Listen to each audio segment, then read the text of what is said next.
Hi, everybody. That's me. So, thank you, Professor Galloway, for having me. I'm here to talk to you about what I think the actual purpose of business school is. So, this is me. I'm an MBA2 here at Stern. I'm a Block 2 launch captain. Where you guys at? Come on. All right, okay. Stop it. I'm president of Follies. I have an extensive knowledge of the United States political system and tequila. You'd be surprised how often those last two go together. Now, you may notice that none of that gives me any formal authority with which I can impress upon you some lofty idea. So what I'm going to do is I'm going to talk to you in the only context I know how, as somebody who has been through this for a year and therefore have some advice, and I'm going to give it to you much as it was given to me. So, in 2 years, you're going to be graduating. When you walk out of those doors, who are you going to be? And more importantly, what do you need to get there? What I want to say is you guys should try to strive to be the best professional versions of you. This person is still you, but maybe he's better at PowerPoint. Maybe she's a more confident public speaker. Maybe this is just somebody who remembers 3 facts about every professional contact that they meet. This person is not just poised for a job straight out of business school, but is set up for success 10 or even 20 years down the line. So at this moment, before school even starts, I'm going to challenge all of you to try to become that person. This isn't just a motivational cat poster. It's not that. Really, this is something concrete, something tangible that you can all do via the acquisition and the honing of skills. But first, a quick talk about the how. How do adults gain skills?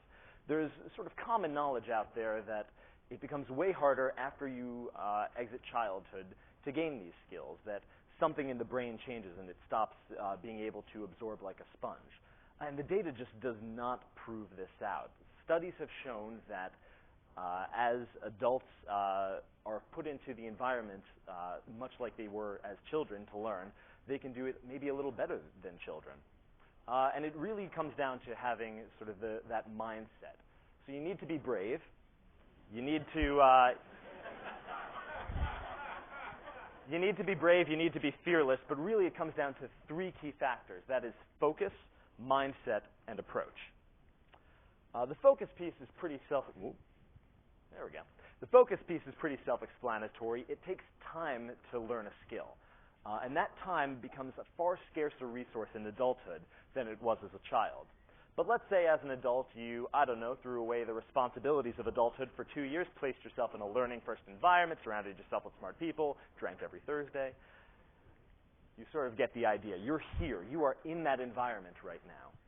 And what it takes, now that you're here, is the time, the effort, and the focus to be able to get it done. You have the resources at your disposal. Now you just have to make the most of it. Even putting aside a couple hours a week towards whatever skill you decide is going to be yours is going to make an immense difference. The second is the mindset. We, as high-achieving adults, tend to strive towards perfection, and that makes a lot of sense. In the practicing of skills, we think of things as either correct or incorrect. And this is what Stanford psychologist Carol Dweck refers to as the tyranny of perfection. We forget what we learned as children, specifically that there's knowledge to be gained in failure. So what Dweck suggests is that we need to have more of a growth mindset, specifically when working on something. This is not correct yet, as opposed to a fixed mindset, this is wrong. In doing so, we're better able to stick to our goals and cement the learning that we do. Children will look at people who are experts in this subject and think, I can accomplish this with hard work. And eventually they do. We as adults need to loosen ourselves from the bounds of perfection and really just keep trying and keep at it. That's how it gets done.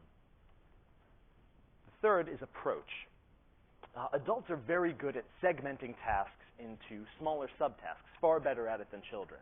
But this actually winds up hindering us in the acquisition of skills.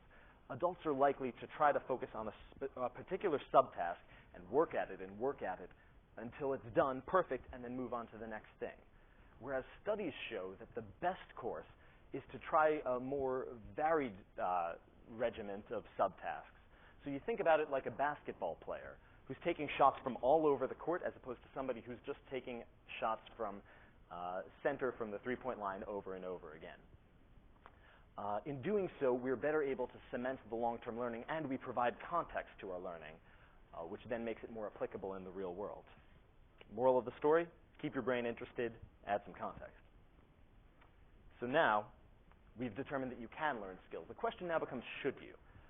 And we're all smart people. We've experienced success. We've been good at school, at jobs, in the community, and this success might lead us to a false sense of complacency. If I am just here in business school, learning with my classmates, with the skills I have, I'm ready to accomplish my professional goals. And this is true, but I suspect that the goal is for you all to aim a little higher. Gaining new skills is intrinsically valuable, certainly, but it also bolsters the skills you already have. Think of learning an instrument, for example. You may find that in doing so, your creativity is better, your discipline is better, and scientists have recently shown you would have advanced memory capacity. Just think of the skills that you could be helping out simply by gaining a new one. So this didn't really strike me until I started my group project work. You can tell because of the hair. So I found that I was particularly good at research and at synthesizing arguments, but there was always someone else stepping up to do the project management work. This is something that I was comfortable with. You should divide and conquer on your group projects, but it's something that I felt was lacking personally. Even though it wasn't necessary for my job, something I wanted to work on.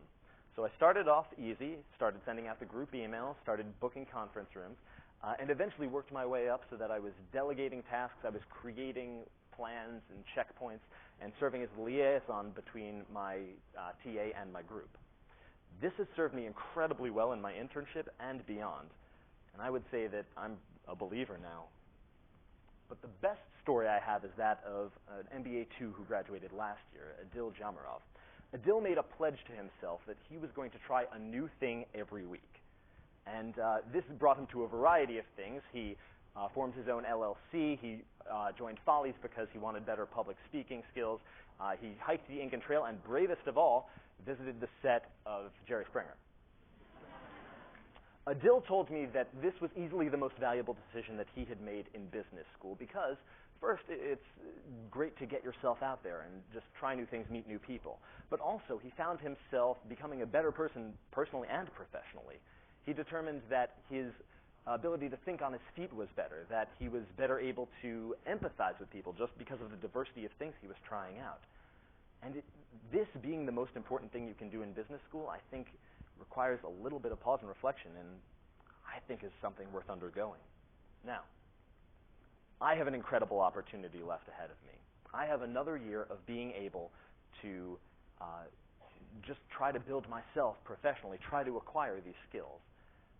I am not in the professional world. In the professional world, you need to really thrive within your clearly defined role. You need to specialize. You need to keep going after that next promotion or raise. And any sort of personal exploration may be viewed as a distraction. But here you can acquire the skills, do what you want to do, and ultimately strive to be who you want to be. I'm going to personally take this next year and work on some coding, work on some management skills, and some public speaking. Public speaking. You all have 2 years ahead of you. I'm really excited to see what you do with it. Thank you.